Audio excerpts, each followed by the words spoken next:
റെഡ്മിയുടെ Redmi K pad എന്ന പുതിയൊരു tablet launch ചെയ്യാൻ പോകുന്നുണ്ട്. ഈ ഒരു ടാബിൻ്റെ ലോഞ്ച് ഡേറ്റ് ഇപ്പോൾ ഒഫീഷ്യലായിട്ട് കൺഫേം ആയിട്ടുണ്ട്. പിന്നെ ഫീച്ചേഴ്സിനെ പറ്റിയിട്ടുള്ള പല കാര്യങ്ങളും പറയാനും കഴിഞ്ഞിട്ടുണ്ട്. എന്തായാലും ഈ ഒരു വീഡിയോയിൽ നമ്മൾ നോക്കാൻ പോകുന്നത് റെഡ്മി കെ പാഡ് എന്നുള്ള ടാബിനെ പറ്റിയിട്ടാണ്. പിന്നെ വീഡിയോ തുടങ്ങുന്നതിന് മുമ്പ് പറയാനുള്ളൊരു കാര്യം എന്താ വെച്ചാൽ, ഇതുപോലെ നിങ്ങളുടെ സ്വന്തം ഫോട്ടോ അല്ലെങ്കിൽ നിങ്ങൾക്ക് ഇഷ്ടപ്പെട്ട ഡിസൈൻ പ്രിന്റ് ചെയ്തിട്ടുള്ള മൊബൈൽ കേസുകൾ അഫോർഡബിൾ ആയിട്ടുള്ള പ്രൈസ് റേഞ്ചിൽ വേണം എന്നുണ്ടെങ്കിൽ ഇവിടെ ഒരു വാട്സപ്പ് നമ്പർ കൊടുക്കുന്നുണ്ട്. താഴെ ഡിസ്ക്രിപ്ഷനിലും കമൻറ്റ് ബോക്സിലും ആ ഒരു വാട്സപ്പ് നമ്പർ കാണാം, നിങ്ങൾക്ക് കോൺടാക്റ്റ് ചെയ്യാവുന്നതാണ്. ഇപ്പോൾ നമ്മൾ ആദ്യം ഫീച്ചേഴ്സും കാര്യങ്ങളൊക്കെ നോക്കുകയാണെന്നുണ്ടെങ്കിൽ ഡിസ്പ്ലേയുടെ കാര്യത്തിൽ റെഡ്മി കെ പാഡിൽ 8.8 ഇഞ്ചിൻ്റെ സ്ക്രീൻ സൈസ് ആയിരിക്കും വരിക. അപ്പം പൊതുവേ ടാബുകളിൽ കാണുന്നത് പോലെ വളരെ വലിയൊരു സ്ക്രീൻ സൈസ് ഇതിൽ വന്നോളണം എന്നില്ല. അപ്പം ബാക്കി ടാബുകളായിട്ട് കമ്പയർ ചെയ്യുമ്പോൾ അത്യാവശ്യം കോമ്പാക്റ്റ് ആയിട്ടുള്ള ഒരു സ്ക്രീൻ സൈസ് ആയിരിക്കും ഇതിൽ വരിക. പിന്നെ 3K റെസൊല്യൂഷനിൽ വരുന്ന ഡിസ്പ്ലേ ആയിരിക്കും ഇതിൽ വരിക. റെസൊല്യൂഷൻ വരിക 3008x1880 ആയിരിക്കും. പിന്നെ LCD പാനലുമായിട്ടായിരിക്കും ഈ ഒരു ടാബ്ലറ്റ് വരിക. AMOLED ഡിസ്പ്ലേ ഒന്നും ഇതിൽ വന്നോളണം എന്നില്ല. പിന്നെ വളരെ കൂടിയ 165 ഹെർട്സിൻ്റെ റിഫ്രഷ് റേറ്റ് ഒക്കെ ഇതിൽ സപ്പോർട്ട് ചെയ്യുന്നതായിരിക്കും. ഡോൾബി വിഷൻ്റെ സപ്പോർട്ട് ഇതിൽ വരും. പീക്ക് ബ്രൈറ്റ്നസ് വരിക 610 നിറ്റ്സ് ആയിരിക്കും. അപ്പോൾ ഡിസ്പ്ലേ ഫീച്ചേഴ്സ് മൊത്തത്തിൽ നോക്കുമ്പോൾ അത്യാവശ്യം തിരക്കില്ലാത്ത ഡിസ്പ്ലേ ഫീച്ചേഴ്സ് ഇതിൽ വന്നേക്കാം. AMOLED ഡിസ്പ്ലേ ഒന്നും വന്നോളണം എന്നില്ല. പിന്നെ ടാബിൻ്റെ വെയിറ്റ് വരിക 336 ഗ്രാം ആയിരിക്കും. തിക്നെസ് വരിക 6.46 mm ആയിരിക്കും. പിന്നെ മെറ്റൽ യൂണി ബോഡിയും കാര്യങ്ങളൊക്കെ ആയിരിക്കും ഇതിൽ വരിക. പിന്നെ മിക്കവാറും ഈ ഒരു ടാബിൽ സ്റ്റൈലസ് പെൻ്റെ സപ്പോർട്ടും കീബോർഡിൻ്റെ സപ്പോർട്ടൊക്കെ ഉണ്ടാവുന്നതായിരിക്കും. പക്ഷേ അതൊക്കെ മിക്കവാറും സെപ്പറേറ്റ് മേടിക്കേണ്ടി വരും.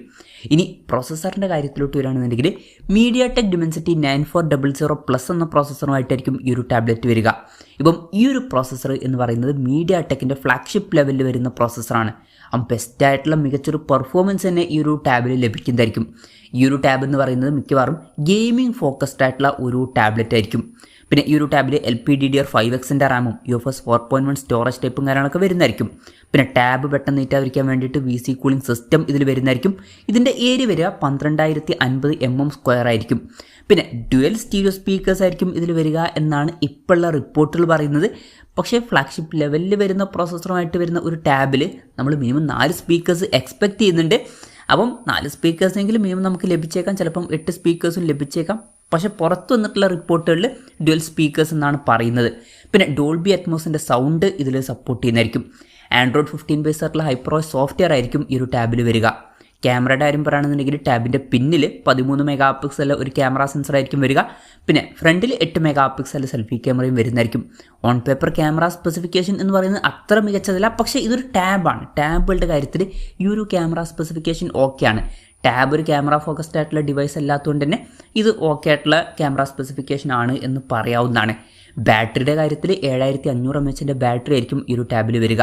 ഈ ഒരു ബാറ്ററി കപ്പാസിറ്റി എന്ന് പറയുന്നത് ടാബ് വെച്ച് നോക്കുമ്പോൾ അത്ര വലിയൊരു ബാറ്ററി കപ്പാസിറ്റി ഒന്നുമില്ല, ജസ്റ്റ് ആവറേജ് ആയിട്ടുള്ള ഒരു ബാറ്ററി കപ്പാസിറ്റി മാത്രമാണ്.